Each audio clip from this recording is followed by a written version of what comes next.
I want to welcome everyone here, and thank you for attending this session on Adaptation Partnership.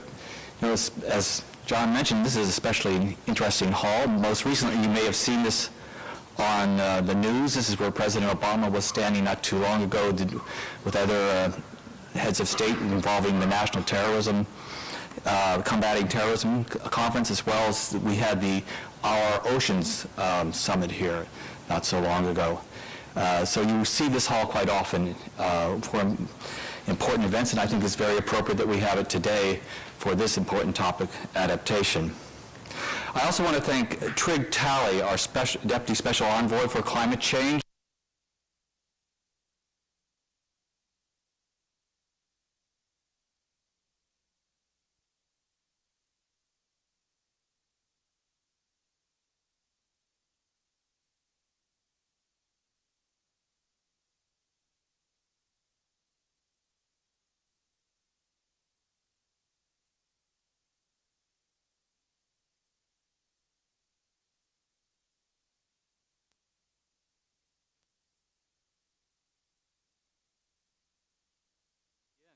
I want to say a few words on the origins of the Adaptation Partnership and why we in the U.S. government established it and what we sought to achieve.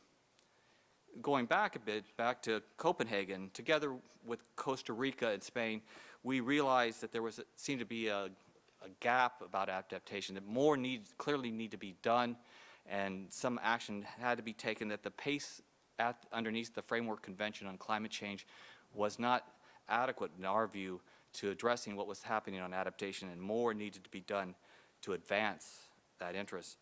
At that time, that was before the decision to go forward with this came out of what was called the Petersburg Ministerial, which was immediately after the Copenhagen Climate Conference in December 2009. At that time, we did not have the Adaptation Committee at the Framework Convention, and so there seemed to be there's a vacuum, and we were hoping to fill that and make some progress. We and many others felt, and obviously those in the room, felt that more progress on adaptation was needed and action was needed now. And so we were seeking to advance momentum outside the negotiating process. We thought that this adaptation partnership would be helpful to catalyze support for adaptation, and also it would help create a forum for policymakers and practitioners to share information and lessons learned about adaptation. For our part, in connection with the partnership, one thing that we did was we commissioned an inventory of current and planned adaptation actions in all developing countries and regions of the world. The idea was to better understand and support, what needs were out there and what support was needed and what support was being provided. I'm very pleased to say that this inventory was completed a couple years ago. It is now up on the Adaptation Partnership website, which they have addressed. Right? You can see it there. And it has extensive materials. I understand it's more than 2,000 pages are now currently on that inventory website. And practitioners are using this inventory to see what is being done and by whom.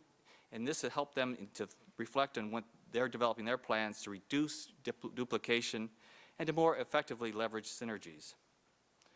Another part of the partnership from the State Department's perspective was providing support to the U.S. Agency for International Development for the Climate Change Resilience Development Project, or CCRD. This project helped organize adaptation partnership workshops and follow-on activities on key adaptation topics, which will be the subject of this session here. It's good to see how these workshops have established or strengthened strong, active communities of practice. Further, internally, the results of the Adaptation Partnership have helped us within the State Department and the U.S. government inform what should be our engagement on adaptation within the Framework Convention negotiation. And it also helps us inform what policies and approaches we should take on the Adaptation Committee. Our own Christina Chan has been on the Adaptation Committee from early on, and we have another person named Shireen DeSosa who will be going on to the Adaptation Committees. Is very important for us. And so this information helps us guide and set our policies there. Now, for this morning's session, we will hear more about the Adaptation Partnership workshops and the results they have achieved. I think now is the time to turn over to John Furlow, and he'll walk us through the organization of the session. John, thank you. Thank you, Rick. So again, thanks everyone for coming. So as Rick said, well, let me start with some housekeeping issues. As I said yesterday, and those of you who are here with us every day are going to have to hear this every day, and I apologize. For those of you who are newcomers, you only have to hear it once. After a long time and a lot of dedicated work by Amy Daniels, we are finally pulling together a USAID Climate Initiative web portal. It's sort of an online library of everything we're producing, not only in the adaptation program, but in the mitigation and sustainable landscapes parts of the program as well. We're rolling it out soon, soonish, early April, and we're going to start with sort of a beta version that's password protected. If you would like to participate in that soft rollout, there's a box on the sign-in sheet that you can tick, and we'll send you an email with password information. If you don't care to do that, don't tick the box, and we won't bother you. Let's see. As I said earlier, if you have a question or comment afterward, please come to one of the table mics or one of the standing mics in the back, because we're recording the session. So we want to be able to hear you, or we want the microphones to hear you. I'm going to say a few more words about the partnership, and then we'll get into our speakers. As Glenn and Peter said in their introductory remarks yesterday, for aid, the Adaptation Partnership was a wonderful way to generate new ideas for where we needed to pursue new work. When we started the CCRD program, we knew that we wanted to provide support to our field missions.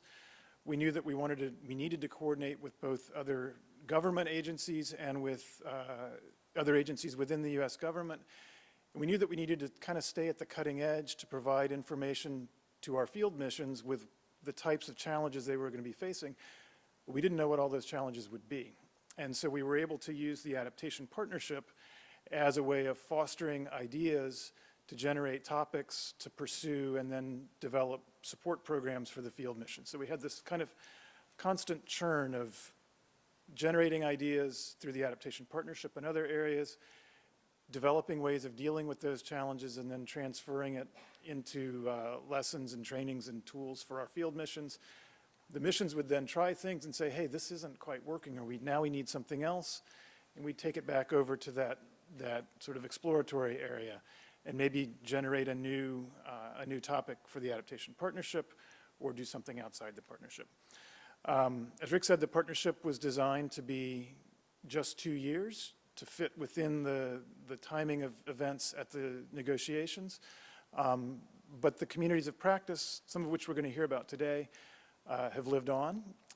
It's been very exciting for me to watch these things grow. And the work that we've done under the partnership is continuing to inform the things that AID is doing. It's informing some of the President Obama's initiatives on climate information and on resilience and integration across the government. So this partnership that we're talking about today really had a substantial role in the CCRD project and its work, the work that we've done in the adaptation program at AID, and now it's getting out into the broader government.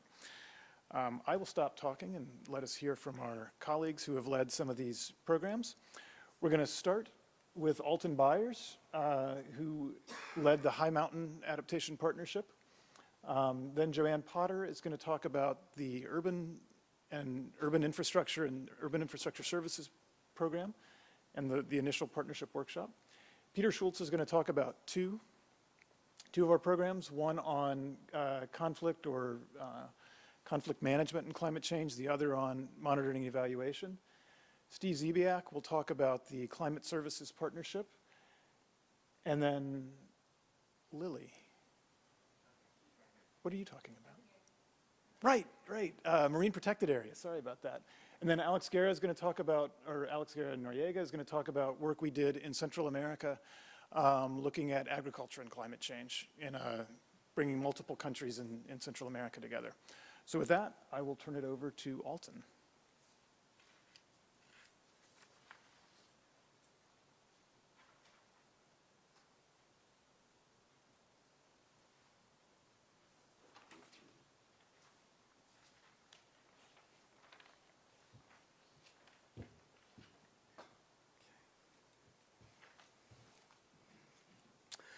Okay, well, thank you very much. The Andean Asian Knowledge Exchange Workshop took place in the Sagarmatha, or Mount Everest National Park, in September of 2011. And it was a bit unusual for a conference or a workshop in that it was field-based. And that is, we took 35 scientists from some 15 different countries up to the Imja Glacial Lake, a large and potentially dangerous glacial lake in the Mount Everest National Park.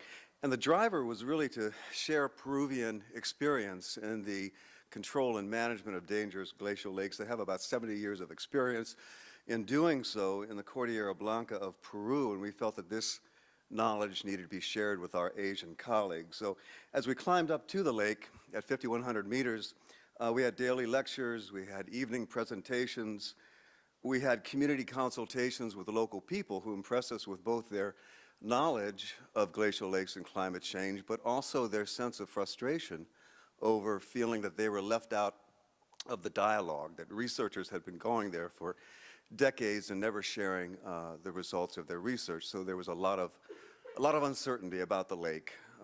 And fortunately, 6 months later, we were able to, well, that's half the slide anyway, but that should, maybe it's a, oh, there it is. This workshop catalyzed the High Mountain Adaptation Partnership project, which is designed specifically to address that gap, where the goal is to integrate science into the community consultation process and with the active participation of local people. There's very, very little data about glacial lakes, so we developed a glacial lake rapid reconnaissance approach to give us the information we needed about the lake to inform decision making, which in turn was plugged into the local adaptation plans of action that we developed for both the Everest area and the Cordillera Blanca. We had a climber scientist program that gave young men and women the opportunity to blend the best of high technology with traditional on-the-ground field techniques and in consultation with local people. We have a community of practice of 125 scientists and practitioners now in communication with each other. And again, because so little is written about high mountains, glaciers, and climate change, we developed a portfolio of peer-reviewed and popular publications, videos, and other outreach mechanisms.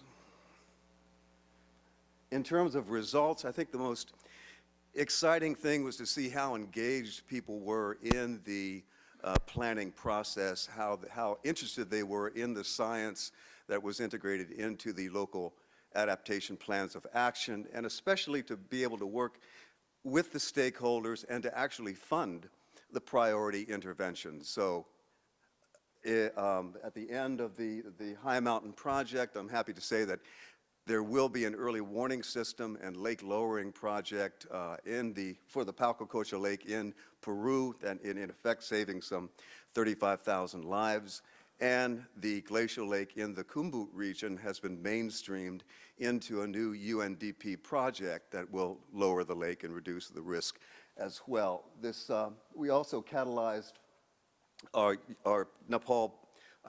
Peru program was able to leverage a new $3 million from USAID that will continue many of these high mountain projects. So it's been a very exciting and very productive 3 years.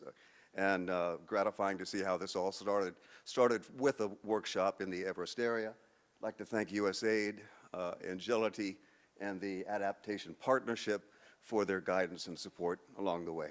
Thanks very much.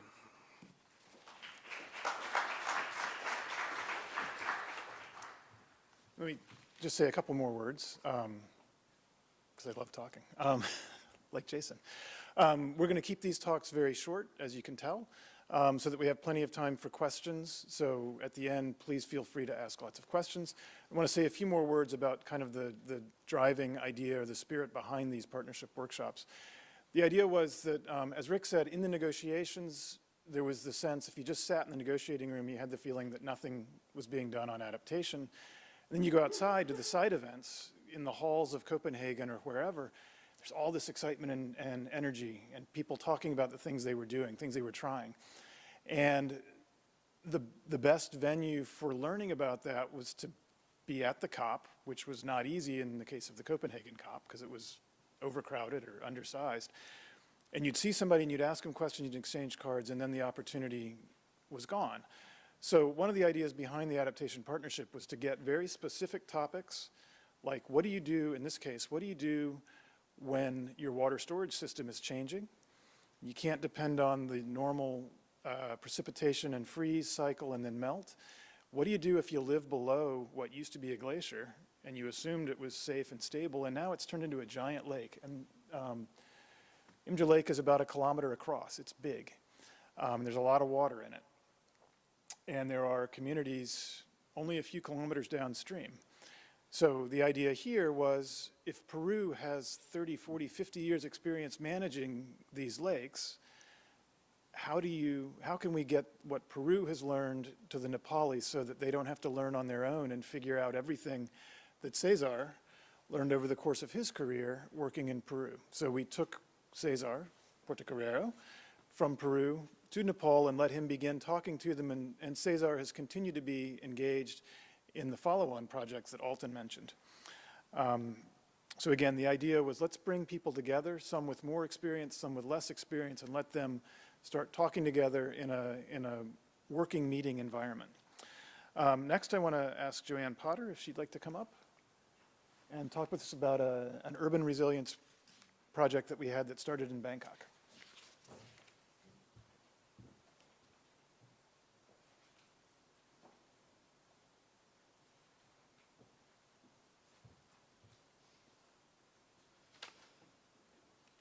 Good morning. It's a pleasure to be here this morning. I'd like to tell you about a conference, an Adaptation Partnership conference that happened in 2012. It was based in Bangkok, Thailand, which is just about as far away from Alton's work as you might imagine. And so you can see the issues of adaptation really cross geographies, they cross demographics, and the purpose of this event was to really focus on the challenges that cities are facing, in this case particularly in Asia. The idea was let's take a real close focus on how cities are different and what the adaptation challenges are for them. The partnership workshop brought together 74 participants from 15 different countries. It also included a cross-section of development agencies, practitioners, and researchers. And sometimes I think you don't necessarily have sufficient dialogue across those groupings. And so what was really interesting was the cross-pollination, not only across countries, but across types of work.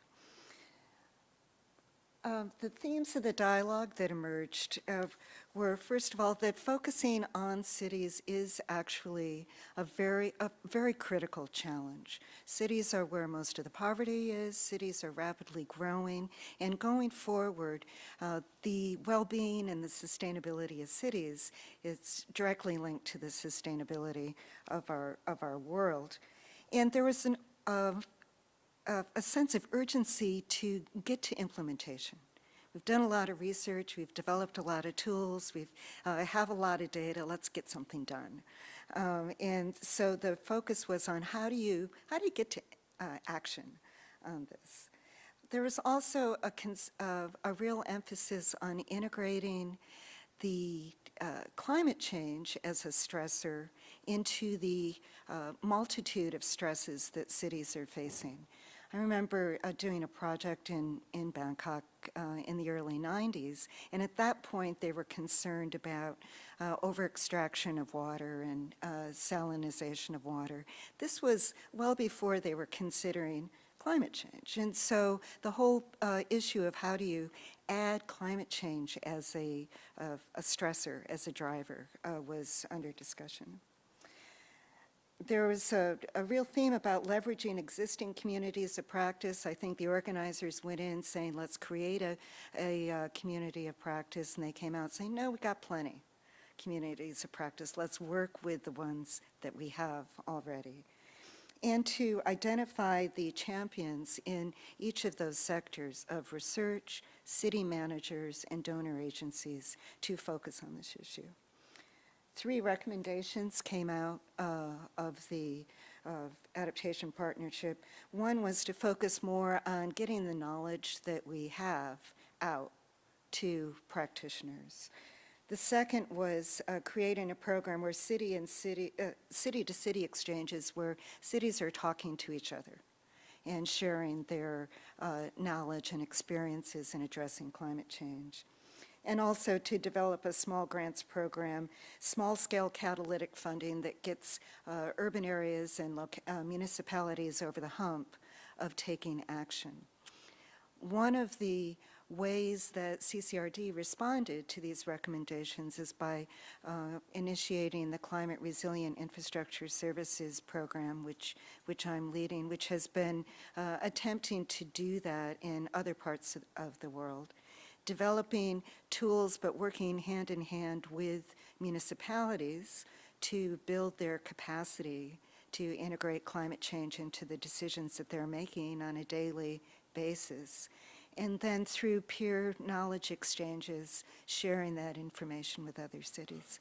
So I think it was a fruitful kickoff in 2012. In 2015, there's more work to be done, but good progress is being made in focusing on cities from a climate resilience perspective.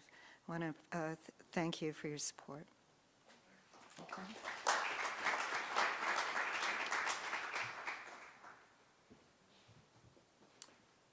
So next we have Peter Schultz talking about both M&E and the climate and conflict work we did.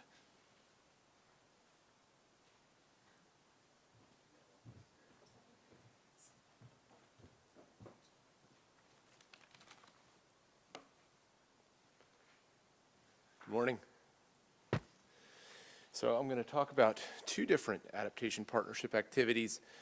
One focused on monitoring and evaluation, and the other focused on adaptation and peace building. But first, we'll talk about the monitoring and evaluation. At least I think that's the slide we've got here. Yep. So each of these adaptation partnerships was focused in part around a workshop, and in some cases there were some follow-ons from the partnership activities. The monitoring and evaluation activity was no exception. This workshop was wrestling with some pretty thorny issues associated with how do you monitor and evaluate the progress that you're hoping to make on climate change adaptation. And there are many difficult issues associated with this. I'll just highlight 2 just as illustrative factors. One is, how do you measure the benefits of an action that you take, an adaptation action that you might take, where those benefits might not accrue for decades to come?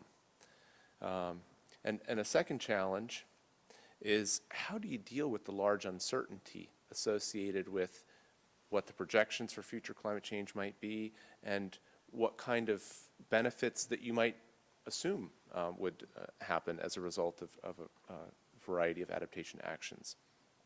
And there were other challenges that this group was wrestling with, and this community continues to wrestle with. The CCRD input into this was in a couple of forms. One was we conducted a survey at the beginning of the workshop that fed into it and contributed to the discussion. We surveyed 77 adaptation and/or monitoring and evaluation professionals. And I'll just give you 2 of the conclusions of that survey. At that time in 2012, most of the projects that those practitioners are working on have some kind of adaptation M&E in place, but the practitioners don't place a lot of faith in the effectiveness of those plans that they've stated on paper to actually be able to effectively monitor or evaluate the adaptation actions. At the national level, Many national adaptation plans don't have monitoring and evaluation plans in place. And so there's a distinction that came out through the survey about projects tending to have M&E plans, national level planning, less so at that time. I think that's changing a bit. Okay, then during the workshop, it was a really rich conversation because this variety of practitioners came together. A couple of the conclusions that I'll call out for you are that a precise definition of the objectives and the hypotheses about the change process need to be defined right up front. You need to have a really clear definition of the impact chains that you expect to be understanding through the monitoring and evaluation. A second is, this is kind of a chiding. It was to focus on resilience itself, not simply that you're doing something. Don't focus just on the inputs, on the fact that you're spending money, that you've done something. Just because you've spent money or you've been busy doesn't mean that you've actually had a positive result. So really struggle with figuring out how to understand the outcomes and, most importantly, the impacts that you're having through the work that you're doing. To do this, you need probably a mix of both quantitative and qualitative indicators. This situation is so complex that we're not going to be able to say that this particular project or this particular national adaptation plan had a 49.8 whatever unit effectiveness. You just can't evaluate these things purely quantitatively. You need this combination of quantitative and qualitative. And when you're doing that, the group argued that it's important to aggregate what is aggregatable. So, for example, things that are either sort of inherently monetized or easily monetizable, but don't overstep with that. Keep those sort of easily aggregatable things as aggregates. And then those things that maybe relate to morbidity, mortality, other things that are difficult. I mean, there are ways to aggregate them, but don't go too far in that direction. There is value in having a diversity of indicators that you're looking at. And then in terms of addressing some of these really thorny issues, one suggestion that came out as a recommendation in the report was to use existing vulnerability assessments as a baseline and then to repeat those over time. But to do that, those vulnerability assessments need to be really robust so that you're going to pick up the signal over time as you repeat these things. There's also the potential to use kind of these repeat surveys that are being done. I mentioned one yesterday, the demographic and health surveys that USAID has done for over 3 decades. That can also provide a baseline of indicators back in the past and presumably as the agency continues to do that kind of thing going forward. And this is the report from that workshop and the happy faces that were there. Okay, the next thing that I want to talk about is the Adaptation and Peacebuilding Adaptation Partnership. There were 2 workshops that went into this, one in November of 2012 in DC, it was held at the Wilson Center, and one in 2013 in Addis. And this brought together these 3 different communities of practitioners from climate change and adaptation, from conflict analysis, mitigation, and resolution, and a 3rd community from population dynamics and global health. And this is a really rich kind of brewing of perspectives that happened in these 2 different workshops. Through this process, they crystallized 3 particular concerns that they wanted to address in this process. One is that climate variability and change can exacerbate conflict dynamics. The second is that conflict can increase climate change vulnerability. And the third is that those 2 factors in combination can lead to interactions and a downward spiral. But we came up with 3 grounds for optimism, which are kind of the flips of those factors in some way. One is that adaptation can help build peace. So through adaptation, there is a potential to reduce inequalities associated with natural resource access. Second, peace-building processes can help to improve outcomes of adaptation. So in peace building, as you're doing conflict analysis, which is one of the elements of that, you're trying to understand who the dividers and who the connectors are, among other things. That process of understanding dividers and connectors is something that you really need to do at the scoping stage of adaptation. You need to understand what the power dynamics are if you're going to be effective in having lasting approaches to dealing with climate change. You need to know who can help get things done and who's going to get in your way, and have that explicit understanding in mind. And the third thing that the third ground for optimism is that there are other development activities that can contribute to both climate resilience and peace building. So one example is family planning, which can reduce water demand, which can be exacerbated by both conflict and climate change. So out of this optimism came a number of principles which were articulated in the workshop report, and they also contributed to this document which was released yesterday in the workshop on climate change and conflict, and it's an annex to the Climate Resilient Development Framework guidance document, and it lays out some of these principles and a way of sort of developing a line of inquiry to better understand this relationship and get to the bottom of this, and to really help to build lasting peace and to cope with the threats posed by climate change. There are also some very practical steps that came out through this. We hope to be able to, moving forward, explore some of these. I think in our own work, we're looking forward to being able to use tools like conflict analysis tools in that scoping stage of the CRD framework, and to draw from that decades of experience in conflict analysis and peace building and bring that to the adaptation community. Our community is relatively young compared to that community. So with that, I will conclude. Let's see, do I have a picture? Ah, yeah, there's a picture of the report that I was mentioning. And I think Steve's up, but you should introduce him. Thank you.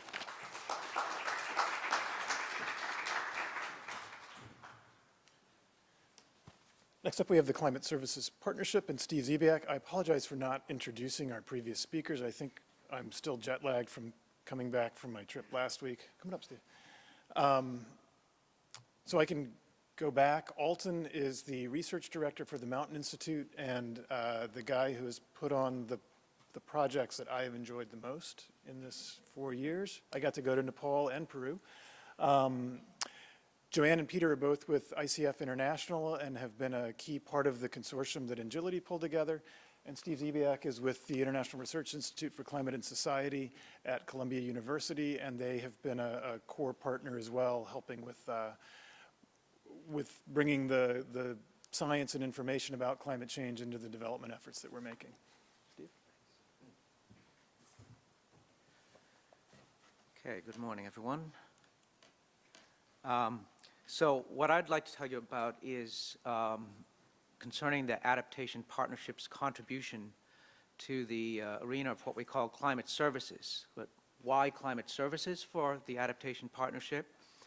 The vision that we have, which is emerging, it's still developing, but it's very much the idea to say, let us draw on the best science and figure out the ways in which we can produce, translate appropriately, transfer, and induce the uptake of climate information to actually enable more climate-informed decision-making and policy-making, including, of course, in the adaptation arena. And that's why we think that this is very much relevant. The specific workshop was held in October 2011 at Columbia University in association with the first International Conference on Climate Services, which itself launched the Climate Services Partnership, a platform, international platform for information sharing and collaboration to improve the knowledge and practice of climate services. But the specific focus of the Adaptation Partnership workshop was to put a developing country lens onto this issue. What are some of the specific challenges, issues, good practices in thinking about implementing successful climate services in the context of developing countries? And so that was the specific focus of that meeting. We brought together a variety of interested players from development institutions, UN organizations, NGOs, government offices, and academic institutions. And really the focus of the discussion at that point was to say, you know what, we really actually have a big gap in our knowledge. There are a variety of things going on in the world, but we need to learn a lot more about what actually is being done, what's being learned, what works, what doesn't work, and the like. And so the actions coming out of the workshop were very much focused on some activities to capture knowledge. And we had like 3 levels. One, to the beginnings of a kind of a global inventory, if you will, of climate service activities and what we can learn from those. We had a set of case studies that were undertaken and some other work in evaluation. So the evaluation of climate services is something which until recently was really not being addressed at all. And even the methodologies are an issue. So we have a number of outputs that have happened over the past 3 years in each of those areas. Interesting evaluations were conducted both in a program in Mali, other programs in India, which we learned a lot about those programs, but also the evaluation process itself. About 40 case studies were done, and this was in collaboration with the WMO Global Framework for Climate Services throughout the world, where we were able to look at different sectors and different applications. And we also, I'd like to mention also that emerging from this partnership work, an initiative on climate services for smallholder farmers in Africa and South Asia, which was a collaboration especially between CCAFs and USAID and WMO and IRI and a few others of us.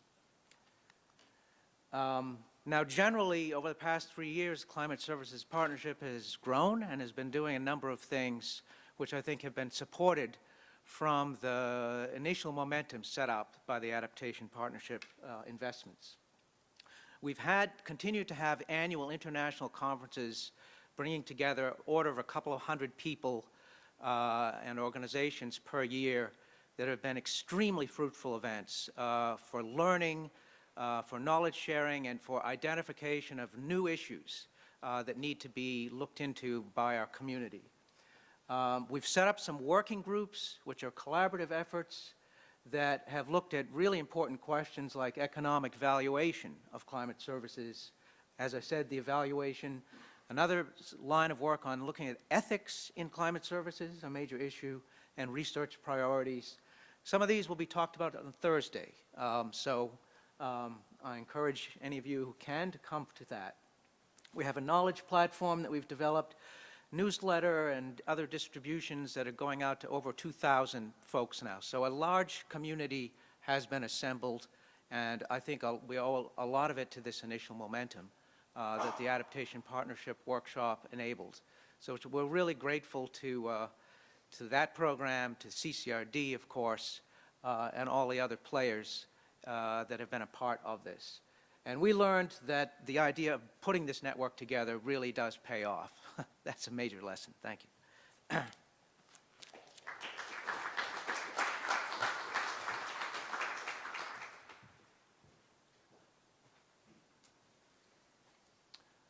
Okay, talking about marine protected areas, I apologize for that earlier, is Lillian Jenga, who is with IRG Agility and played a key role in what turned out to be 2 or 3 workshops on marine protected areas.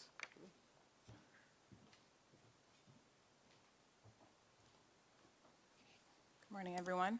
So I'm going to talk about the Adaptation Partnership workshop that focused on marine protected areas in the Western Indian Ocean region. So the Adaptation Partnership workshop and trainings came out of a collaboration between USAID, the State Department, NOAA, and the Western Indian Ocean Marine Science Association. So in February 2012, 39 participants representing 9 Western Indian Ocean countries, which you can see in the map over there, as well as organizations from throughout the region in the U.S., convened in Cape Town, South Africa, to look into issues in coastal marine protected areas. And the main purpose of the workshop was to look at what the main capacity building needs were in the region.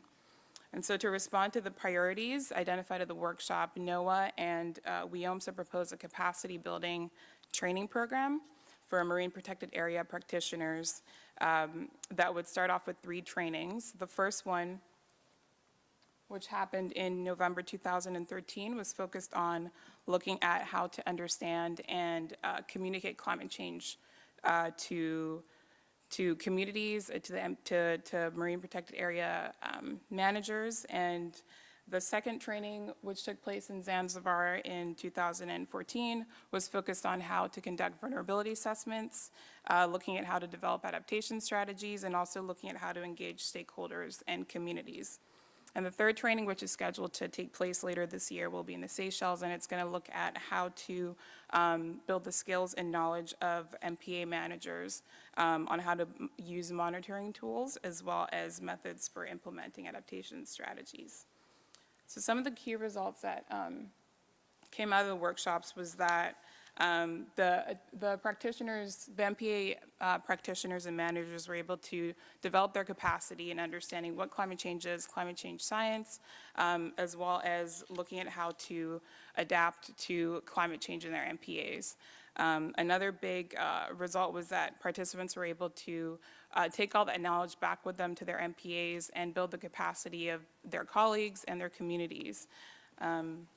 Another result was that roadmaps were developed by each participant to cover basically what they learned at both of their trainings and how they would implement the knowledge that they gained. So looking at how they would learn to identify climate stressors of their MPA, look at how to better understand the impacts of climate change in their MPA, and then looking at how to identify the best adaptation options and incorporating those into existing MPA plans that they do have.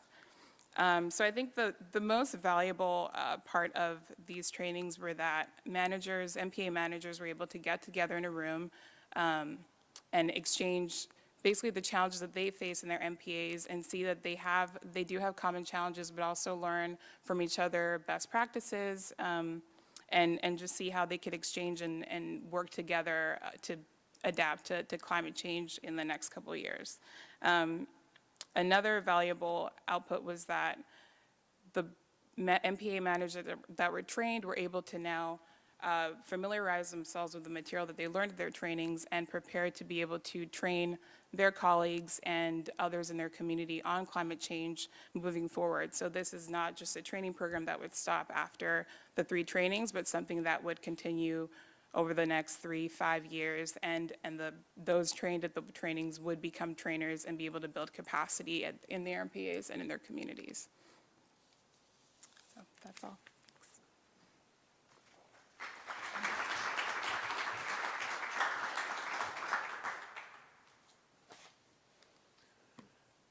And last we have Alex Guerra-Noriega from the Institute for Climate Change Research in Guatemala, and he's going to talk about some agriculture and climate change work that we did in Central America.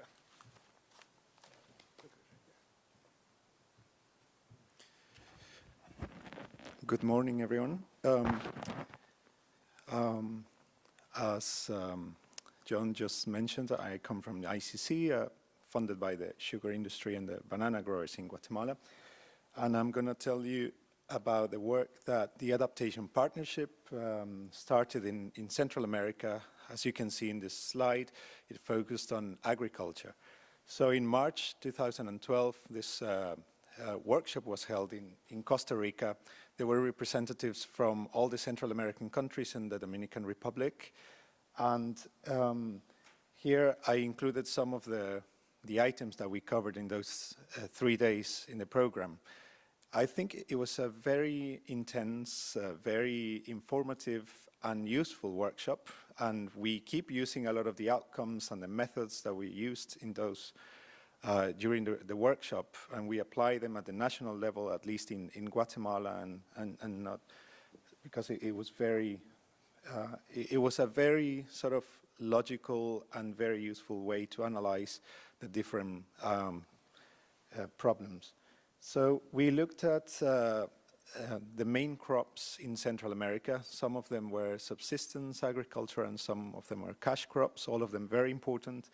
And we had groups, we had representatives from governmental organizations, NGOs, universities, and we created groups around the different crops, and we analyzed the different climate-related hazards, the potential adaptation measures, and you can see here in this column to your left the type of adaptation measures that we were looking at, and then you see the criteria that we were considering.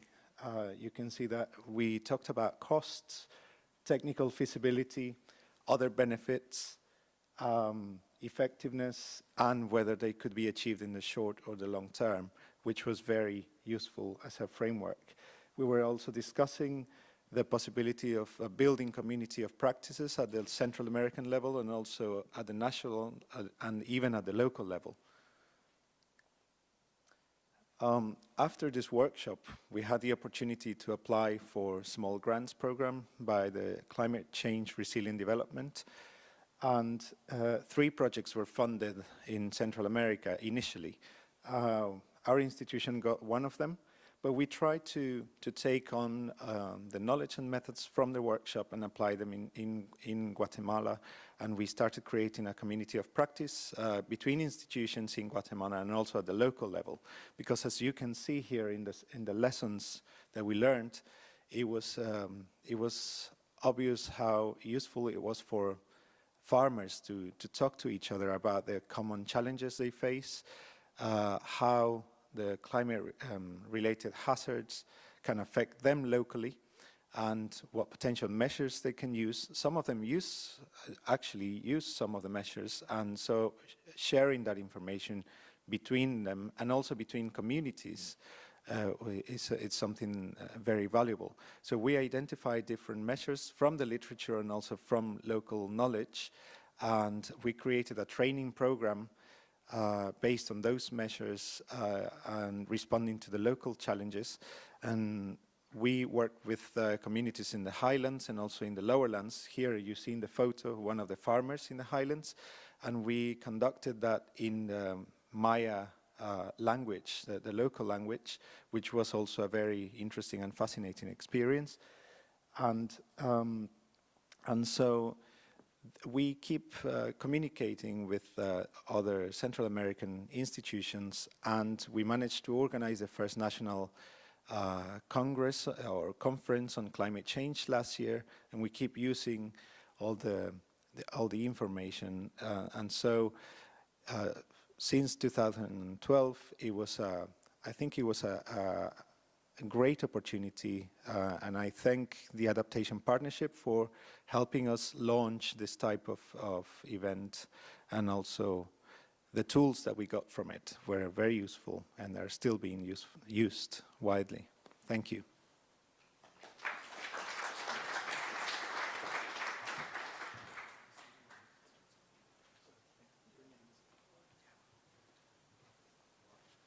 If I could ask all of the speakers to come up, and from that side you can see where your name tag is. From this side you can't, so take note before you come up here.